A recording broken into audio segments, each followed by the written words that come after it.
Midi Libre, en direct, au cœur de l'événement. Bonjour et bienvenue sur midilibre.fr, toujours ici en direct du salon de l'auto et de la moto, troisième du nom. Je suis aujourd'hui avec Théo Erhardt. Bonjour Théo. Bonjour. Alors vous avez une société qui s'appelle Formula Automobile. Jusque-là, on a compris qu'on était dans le domaine plutôt un peu de la compétition, de la qualité, de l'automobile. Mais si je résume ce que vous faites en disant que vous êtes le spirit of race, tout ce qui est plus ou moins proche ou loin de l'automobile et qui a trait à l'univers de l'automobile, vous le proposez. Puisque si je résume, vous proposez des voitures, vous proposez des montres, vous proposez également du vin et une galerie d'art. Expliquez-moi un peu ça. Alors aujourd'hui, en fait, l'automobile est, je pense, un chemin où on a la possibilité de se diversifier. L'idée d'avoir un concept à 4 thèmes, ces 4 thèmes qui se rejoignent toujours un tout petit peu, puisque dans une discussion de passionnés d'automobile, c'est toujours à un moment donné, on en vient aux montres, on en vient au vin, on en vient à l'art. Donc voilà, l'idée en fait est partie de là, où je me suis dit tiens, aujourd'hui l'automobile c'est bien, mais proposons autre chose aux passionnés. L'idée c'était de dire on part des véhicules de sport collection prestige. Ensuite, j'ai amené ça à des vins de qualité, puisqu'il y a des marques comme Milcar Seulement, le Clos Saint-Georges que je distribue. Donc j'ai une cave à vin dans le showroom. J'ai une joaillerie avec les montres BRM dans le showroom. Également très impliqué dans le sport automobile. Également très impliqué dans le sport automobile, puisque entre autres, on est partenaire et également associé dans la marque AC Cobra qu'on relance. Donc le modèle qui est présenté ici n'est pas un concept car, mais bel et bien le retour d'AC Cobra sur le marché de l'automobile.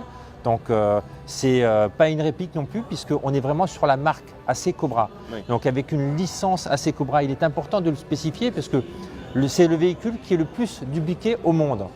Donc vous avez beaucoup de répliques, mais aujourd'hui vous avez vraiment la vraie AC Cobra devant vous. Oui. Tout à fait. Et puis une galerie d'œuvres d'art également.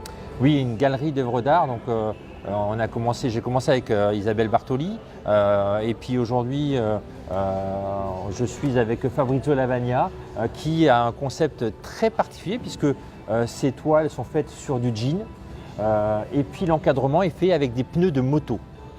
Donc pareil, très original. On reste toujours un peu dans le domaine, dans l'univers automobile, mécanique. Était très important de le relever. Comment vous en êtes arrivé là? Alors vous êtes, ça ne fait aucun doute, un homme de goût, un passionné. Qu'est-ce qui a été le déclic? Alors le déclic, c'est que j'ai eu la possibilité et la chance de faire pas mal de reportages. Entre autres Automoto, M6 Turbo, pour ne citer que Direct 8, Top Gear.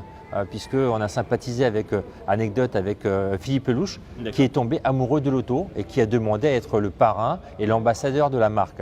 Et c'est vrai que le fait de voyager dans tout ce domaine-là, et surtout avec des véhicules de collection, et communiquer avec des clients et des passionnés d'auto, l'idée en fait m'est venue de là. Théo, quelle est votre prochaine étape? Parce qu'on sent que derrière tout ça, il y a aussi beaucoup de rêves. C'est peut-être vos rêves d'enfant qui sont en train de s'accomplir. Le rêve ultime, la finalité de tout ça, c'est quoi? Alors déjà, mon concept en lui-même, l'idée c'est de le franchiser. C'est d'en ouvrir, on va dire, 6 à 7 en France.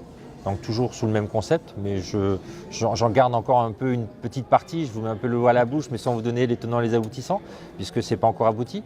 Je pense qu'effectivement, d'ici quelques mois, voire quelques années proches, on risque d'avoir ce concept-là dupliqué en France pour avoir un partage de produits dans l'auto, de produits dans la montre, dans les tableaux, mais également dans le vin. Donc voilà. Très bien. Où est-ce qu'on peut vous trouver à Montpellier? Alors dans la zone industrielle Fréjorgues Est, donc à Moguio, sur la voie passante entre Montpellier et la Grande Motte. Donc effectivement juste au milieu des concessionnaires moto, et vous êtes avec des choses très colorées. J'ai vu beaucoup de lumière à un moment donné, hein. C'est bien exactement ça. Théo Erhardt, je vous remercie infiniment. Merci à vous. Bonne continuation, et nous on se retrouve très bientôt sur midilibre.fr. Midi Libre, en direct, au cœur de l'événement.